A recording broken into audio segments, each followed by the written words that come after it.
بسم اللہ الرحمن الرحیم الحمد للہ الذی نور قلوب المؤمنین بنور الایمان وشرح صدور الفقہاء بالدلائل والبرہان والصلاة والسلام علی سیدنا محمد نبی الأمی وعلی آلہ واصحابہ الذین فازوا بالتمسک بالقرآن اما بعد۔ باب زکوٰۃ الاموال، اموال زکوٰۃ کے احکام اور مسائل کے بیان میں مصنف علیہ الرحمہ نے شرائط وجوب زکوٰۃ، شرائط ادائے زکوٰۃ اور شرائط صحت زکوٰۃ کے بیان سے فراغت کے بعد اب اموال کی زکوٰۃ کے احکام کو بیان کرنا شروع کیا، یعنی کتنے مال پر زکوٰۃ واجب ہوتی ہے اور کتنے مال پر نہیں واجب ہوتی ہے، اور اس باب میں سائمہ جانوروں کو مقدم کیا اور جانوروں میں بھی اونٹ کو مقدم کیا، اس لیے کہ نبی کریم صلی اللہ علیہ وسلم کے جانوروں سے متعلق جو خطوط تھے زکوٰۃ سے متعلق، تو ان خطوط میں اونٹ کو آپ صلی اللہ علیہ وسلم نے مقدم رکھا تھا، اس لیے کہ اونٹ یہ عربوں کے یہاں پر عزیز ترین مال میں شامل ہے۔ عزیز طلبہ، 3 قسم کے جانوروں کا اس باب میں تذکرہ کیا جائے گا جن میں زکوٰۃ واجب ہوتی ہے۔ سب سے پہلے اونٹ کا تذکرہ ہوگا، اور اونٹ سے مراد اونٹ کی ہر قسم، جتنی قسم کے دنیا میں اونٹ پائے جاتے ہیں وہ تمام قسمیں اس میں شامل ہوں گی۔ اسی طرح سے دوسرے نمبر پر تذکرہ ہوگا گائے کا، تو گائے سے مراد بھینس بھی ہوتی ہے، اور گائے اور بھینس کی جتنی نسلیں اور جتنی قسمیں پوری دنیا میں پائی جاتی ہیں وہ تمام اس میں شامل ہوں گی۔ اسی طرح سے بکری کی تمام قسمیں اس میں شامل ہے، یعنی بھیڑ، دمبا، یہ بھی بکری ہی کی قسم سے شمار ہوتی ہیں۔ اور اس کے بعد تذکرہ کیا جائے گا گھوڑے کی زکوٰۃ کا، لیکن گھوڑے کی زکوٰۃ میں اختلاف ہے، اور یہ تینوں قسم کے جانور یعنی اونٹ، گائے اور بکری، ان کی قسموں کے ساتھ یہ متفق علیہ مسئلہ تھا، لہٰذا ان کو مقدم کیا، اور گھوڑے کے بارے میں اختلاف ائمہ ہے، اس کو مؤخر رکھا گیا۔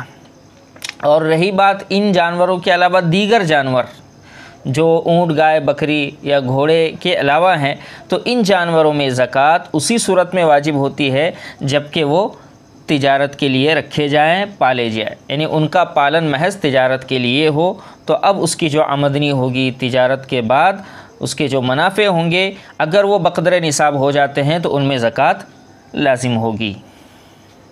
اور یہ پورا چیپٹر جو اموال زکوٰۃ کا بیان کیا گیا، تو اس چیپٹر کی جو دلیل ہے یہ بخاری شریف کی باب زکوٰۃ الغنمی کی جو ایک لمبی روایت ہے، حضرت ابو بکر رضی اللہ تعالی عنہ نے حضرت انس رضی اللہ تعالی عنہ کو جب بحرین کا عامل بنا کر بھیجا، تو ان کے نام آپ نے ایک خط لکھا تھا جو حضور پاک علیہ الصلاۃ والسلام کی طرف سے حضرت ابو بکر رضی اللہ تعالی عنہ کو موصول ہوا تھا۔ پورا خط حدیث کی شکل میں بخاری شریف میں بیان کیا گیا ہے۔ عزیز طلباء کرام، اب سب سے پہلے ہم اس باب کی عبارت پڑھتے ہیں، عبارت کے بعد اس کا ترجمہ، اور پھر اس کے بعد مافل عبارت کچھ اصطلاحی الفاظ ہیں ان کو ہم سمجھیں گے، اور پھر اس کے بعد میں کیا مسئلہ بیان کیا گیا اس مسئلے کو ہم سمجھنے کی کوشش کریں گے۔ تو آئیے عبارت پر نظر فرمائیں۔ فرماتے ہیں: نصاب الابل 5 والبقر 30 والغنم 40 سائمة۔ اونٹ کا نصاب 5 عدد ہے، اور گائے کا نصاب 30 عدد ہے، اور بکری کا نصاب 40 عدد ہے، جبکہ یہ سب جانور سائمہ ہوں۔ فرمایا ففی کل 5 من الابل بختن او عراب شاتن، عبارت کو غور سے دیکھیں، جہاں قومہ لگا ہے اس کو آپ نظر میں رکھیں، وہاں پر عبارت اور اس کا مطلب پورا ہو رہا ہے جہاں پر قومہ لگایا گیا ہے۔ چنانچہ ہر 5 اونٹوں میں چاہے وہ بختی نسل کے ہوں یا عربی نسل کے، 1 بکری لازم ہے۔ زکوٰۃ میں کتنی بکری؟ 1 بکری لازم ہے۔ ایک بات ہوئی۔ دوسری عبارت ثم فی 25 بنت مخاض، پھر 25 اونٹوں میں 1 بنت مخاض زکوٰۃ میں نکالنا لازم ہے۔ اس کے بعد ثم فی 36 بنت لبون، پھر 36 میں 1 بنت لبون زکوٰۃ میں نکالنا لازم ہے۔ ثم فی 46 حقۃ، پھر 46 میں 1 حقہ ہے جو زکوٰۃ میں نکالنا لازم ہے۔ ثم فی 61 جزعۃ، پھر 61 میں 1 جزعہ ہے۔ ثم فی 76 بنت لبون، پھر 76 میں 2 بنت لبون ہیں۔ ثم فی 91 حقتان الی 120، پھر 91 میں 91 میں 2 حقے ہیں 120 تک، یعنی 191 سے لے کر 120 تک 2 حقے ہیں۔ ثم فی کل 5 شاۃ، پھر اس کے بعد ہر 5 عدد اونٹ میں 1 بکری، یعنی یہ 120 کے بعد سے، پھر ہر 5 میں 1 عدد بکری۔ ثم فی 145 بنت مخاض، پھر 145 میں 1 بنت مخاض وحقتان، اور 2 حقے۔ کتنے؟ 145 میں 1 بنت مخاض اور 2 حقے۔ ثم فی 150 3 حقاق، پھر 150 میں یعنی 150 میں 3 حقے زکوٰۃ میں نکالنا لازم ہوگے۔ اس کے بعد ثم تستأنف، پھر یہ نصاب ابل، اونٹوں کا نصاب از-9 شروع کیا جائے گا۔ تستأنف از-9 شروع کیا جائے گا، وہ کیسے؟ ففی کل 5 شاۃ، پس ہر 5 میں 1 بکری لازم ہوگی۔ ثم فی 25 بنت مخاض، پھر 25 میں بنت مخاض۔ ثم فی 36 بنت لبون، پھر 36 میں بنت لبون۔ ثم فی 196 4 حقاق الی 200، پھر 196 میں 4 حقے 200 تک زکوٰۃ میں نکالنا لازم ہوں گے۔ ثم تستأنف ابدا کما فی 50 التی بعد 150، پھر نصاب از-9 شروع کیا جائے گا ہمیشہ جیسا کہ ان 50 میں لوٹایا گیا، کما فی 50 جیسا کہ ان 50 میں لوٹایا گیا، شروع کیا گیا۔ التی بعد 150 جو 150 کے بعد ہے، جو 150 کے بعد ہے۔ اعلم انہ قد ذکر استینافین، یاد رکھیے مصنف علیہ الرحمٰن نے 2 استیناف ذکر کیے۔ احدہما بعد المئتی والعشرین، ان میں سے ایک استئناف 120 عدد کے بعد ہے، والآخر بعد المئتی والخمسین، اور دوسرا استئناف 150 عدد کے بعد ہے، فبعد المئتین یستانف استینافا، پس 200 کے بعد اس طرح استئناف کیا جائے گا، اس طرح سے نصاب السرینو شروع کیا جائے گا۔ مثل ما ذکر بعد المئۃ والخمسین، جیسا کہ 150 کے بعد ذکر کیا گیا، حتی تجب فی کل 50 حقۃ، یہاں تک کہ ہر 50 میں ایک حقہ زکوٰۃ میں نکالنا لازم ہوگا۔ تو عزیز طلباء کرام، آپ نے بہت ہی دلچسپ عبارت ابھی ملاحظہ کی نصاب ابل سے متعلق۔ اب سب سے پہلے ہم مافل عبارت جو چند اصطلاحی الفاظ آئے ہیں، جو سن کر تو ایسا لگتا ہے کہ بڑے مشکل ہے، لیکن اہل عرب نے ان الفاظ کو آسانی کے لیے وضع کیا ہے، اور ابھی انشاءاللہ جب اصطلاحی معنی ہم ان کے سنیں گے تو ہم کو بھی یہ الفاظ انشاءاللہ یاد ہو جائیں گے بہت آسانی کے ساتھ میں۔ تو چنانچہ کچھ الفاظ اس میں خاص طور سے ذکر کیے گئے، جیسے سائمہ ہے، بنت مخاض، بنت لبون، حقہ اور جزعہ یا جزعہ۔ تو ہر ایک کو ہم جانتے ہیں، سماعت فرمائے۔ سائمہ، سب سے پہلے سائمہ کا لفظ آیا، تو سائمہ کی تفصیل تو آگے آ رہی ہے۔ یہاں پر اتنا سمجھے کہ ہر اس جانور کو سائمہ بولتے ہیں جس کو سال کا اکثر حصہ مباح جنگلات میں چرایا جاتا ہے، مطلب جہاں پر ہر کس و ناقص کا جانور جا کر وہاں چر سکتا ہے، ایسی جگہ پر جو کسی کی ملکیت میں نہ ہو، جیسے عام طور پہ سرکاری چراگاہیں اس کے لیے خاص ہوتی ہے۔ اسی طرح دوسرا لفظ استعمال ہوا ہے بنت مخاض، یعنی اونٹنی کا وہ مادہ بچہ۔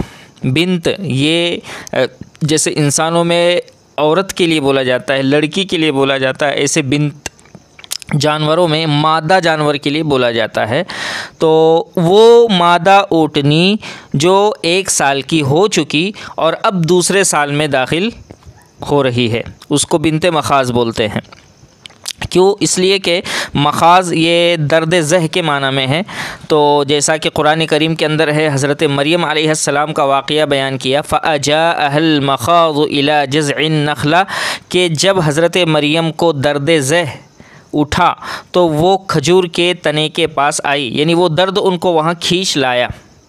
تو بنت مخاض کو اسی لیے بنت مخاض بولتے ہیں کہ اس مادہ اونٹنی کی ماں دوسرے اور بچے سے حاملہ ہو جاتی ہے، جس کی بنا پر وہ درد ذہ میں مبتلا ہوتی ہے۔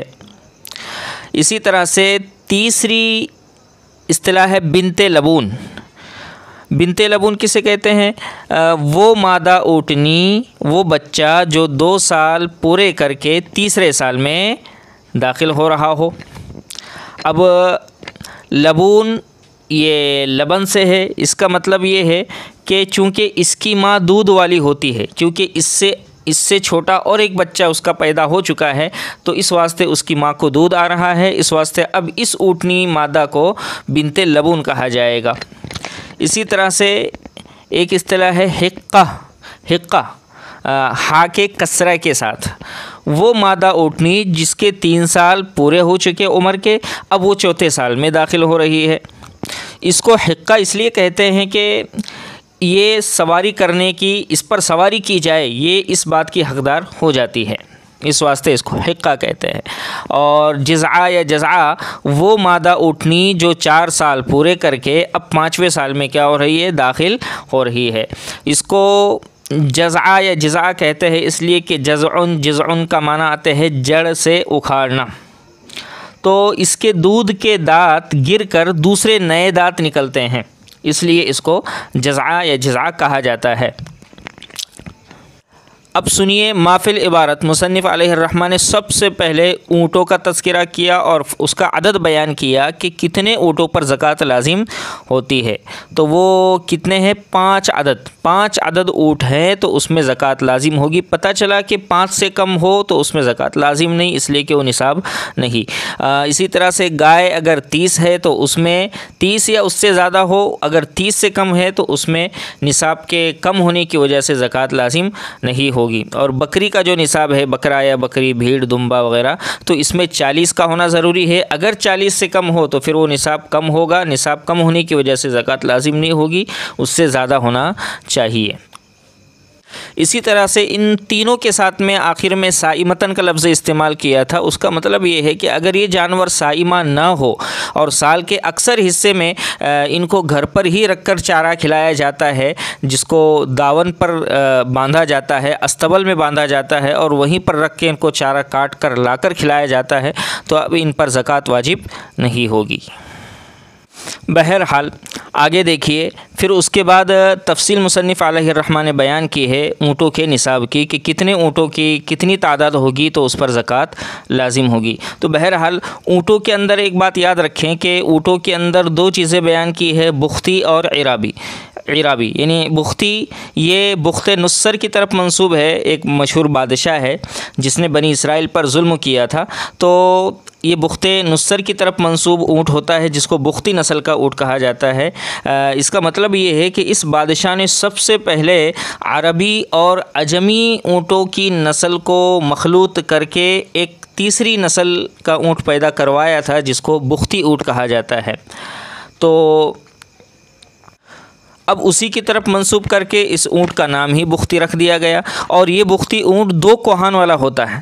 آپ نے بعض علاقے جو ہمارے ہندوستان میں خاص طور سے راجستھان وغیرہ میں تو ہم نہیں جانتے، لیکن ہم تصاویر وغیرہ میں اس کو آپ نے دیکھا ہوگا کہ 2 کوہان والا اونٹ ہوتا ہے، تو اس اونٹ کو خاص طور سے بختی کہا جاتا ہے. اور ایک عربی اونٹ ہوتا ہے. یہ دونوں قسمیں چونکہ بہت زیادہ مشہور ہے، اس لیے مصنف علیہ الرحمہ نے ان دونوں کا یہاں پر ذکر کیا، ورنہ جتنی قسم کے اونٹ پوری دنیا میں پائے جاتے ہیں وہ تمام اس میں کیا ہے؟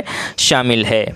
اسی طرح یہ جو آپ نے عبارت میں بار بار بنت لبون، بنت مخاض اور بنت لبون، بنت مخاض کے الفاظ سنے، تو ان الفاظ سے آپ کو یہ اندازہ ہو رہا ہوگا کہ یہاں پر بنت یہ مادہ کے معنی میں، یعنی لڑکی کے لیے بنت کہا جاتا ہے انسانوں میں، تو جانوروں میں مادہ کے لیے بولا جاتا ہے. تو اس سے یہ بات پتہ چلی کہ واجب ہوگا زکوٰۃ میں جس کا دینا لازم ہوگا وہ مادہ اونٹ ہوں گے، مذکر اونٹ مراد نہیں ہے،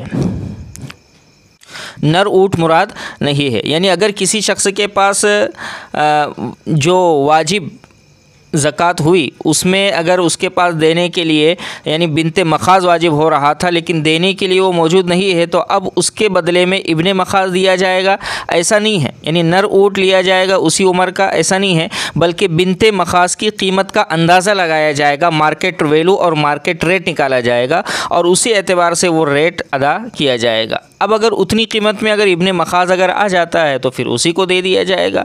اور اگر بنت مخاض کی قیمت ابن مخاض سے زیادہ اور ابن لبون کے برابر ہے تو اب ابن لبون لیا جائے گا، کیونکہ اونٹوں میں مادہ کی قیمت نر کے مقابلے میں عموماً زیادہ ہوا کرتی ہے. پیارے طلبہ، اب ایک بات یاد رکھیں کہ یہ مسئلہ چونکہ اونٹوں کا مسئلہ ہمارے علاقے میں زیادہ پیش نہیں آتا ہے، اس واسطے ایک خاص علاقہ راجستھان اس کے لیے مشہور ہے. تو راجستھان کے علاقے کے طلباء کو بھی یہ مسئلہ دھیان سے سننا چاہیے. ہو سکتا ہے ان کے یہاں پر کوئی صاحب نصاب جو ابل اور اونٹ رکھتا ہو تو وہ یہ مسئلہ ان سے معلوم کرے، پوچھے، تو ان کو واقفیت ہونی چاہیے. تو آپ اسکرین پر دیکھیں، آپ کی آسانی کے لیے اس کا جو چارٹ ہے، جو پوسٹر اس کا بنا ہوا ہے، وہ آپ کے سامنے اسکرین پر آ رہا ہے. آپ وہاں پر دیکھیں، وہاں پر عمر کے ساتھ میں اونٹوں کی تعداد لکھی ہے، تو اس کو ہم دیکھ لیتے ہیں. پوری تفصیل جو اونٹوں کے نصاب میں بیان کی گئی وہ اس طرح سے ہے. آپ اسکرین پر بھی نظر رکھیں. 5 کم سے کم 5 اونٹ ہونا چاہیے، اس سے کم میں زکوٰۃ نہیں ہے. 5 ہو اور پھر اس سے زیادہ کتنے ہو، تو سب سے پہلے 5 سے لے کر 9 اونٹ تک، 5 سے لے کر 9 اونٹ تک ایک بکری لازم ہوگی. کتنی؟ ایک بکری۔ نمبر 2، پھر اس کے بعد 10، جب 10 ہو گئے تو 10 سے لے کر اور 14 تک، 10 سے لے کر 14 تک 2 بکری لازم ہوگی۔ پھر اس کے بعد 15 سے لے کر 19 تک 3 بکریاں لازم ہوگی۔ کتنے؟ 15 سے لے کر 19 تک، یعنی 20 سے پہلے تک 3 بکریاں لازم ہوں گی۔ اسی طرح 20 سے لے کر 24 تک 4 بکری لازم ہوگی۔ اب اس کے بعد حساب بدلے گا، وہ کیسے؟ پھر 25 سے لے کر 35 تک، 25 سے لے کر 35 تک اس میں 1 سال کی اونٹنی، جس کو ہم نے بنت مخاض سے تعبیر کیا۔ کس سے پڑھا ہم نے؟ بنت مخاض کے نام سے جس کو ابھی پڑھا۔ تو 25 سے لے کر 35 تک اونٹوں کی تعداد میں 1 سال کی اونٹنی، جس کو بنت مخاض بولتے ہیں، لازم ہوگی۔ پھر 36 سے لے کر 45 تک 2 سال کی اونٹنی ایک، یعنی ایک بنت لبون زکوٰۃ میں نکالنا لازم ہوگا۔ پھر اس کے بعد 46 سے لے کر 60 تک ایک 3 سال کی اونٹنی، جس کو حقہ بولا گیا ہے، وہ لازم ہوگی۔ پھر 61 سے 75 تک ایک 4 سال کی اونٹنی لازم ہوگی، جس کو جزعہ بولا گیا۔ اسی طرح سے 76 سے لے کر 90 تک 2 اونٹنیاں لازم ہوگی، 2 بنت لبون لازم ہوگی، یعنی 2 سال کی 2 اونٹنیاں۔ اسی طرح 91 سے لے کر 120 تک، 91 سے 120 تک 3 سال کی اونٹنیاں لازم ہوگی، یعنی 2 حقے لازم ہوگے۔ پھر 125 سے یہ عدد دوگنا ہوتا جائے گا، یعنی بکری کے ساتھ ساتھ حقے وغیرہ بھی لازم ہوگے۔ مثلا 125 میں 1 بکری، ساتھ میں 2 حقے۔ 130 کے عدد میں 2 بکریاں، 2 حقے۔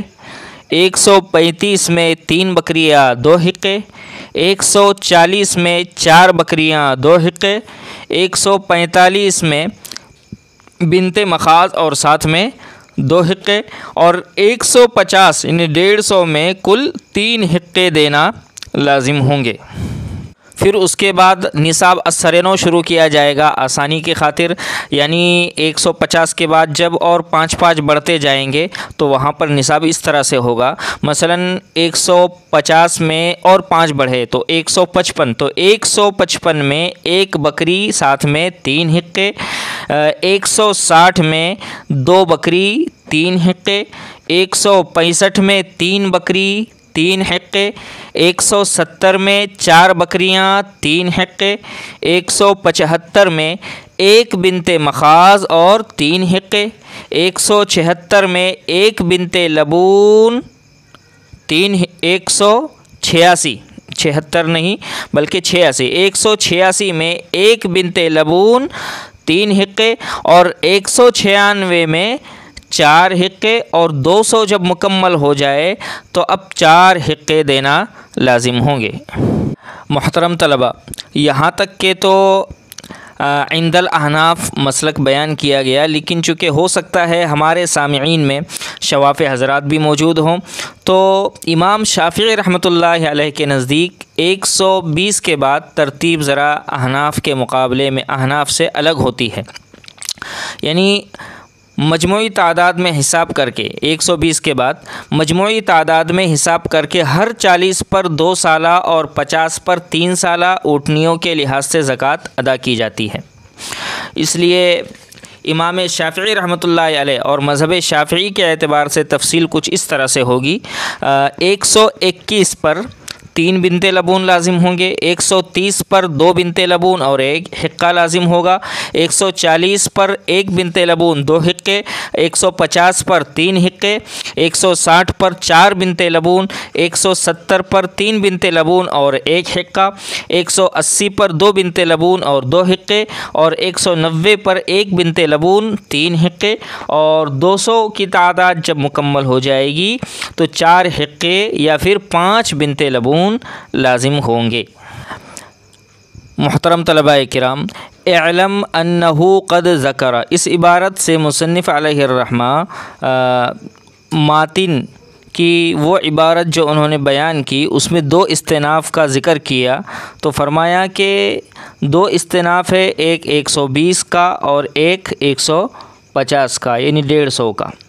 تو 200 کے بعد ہر 50 میں ایسے ہی استئناف ہوگا، یعنی السرینہ و نصاب شروع کیا جائے گا جیسا کہ 150 کے بعد 50 میں ہوا، یعنی ہر 50 کے مکمل ہونے پر ایک حقہ بڑھایا جائے گا۔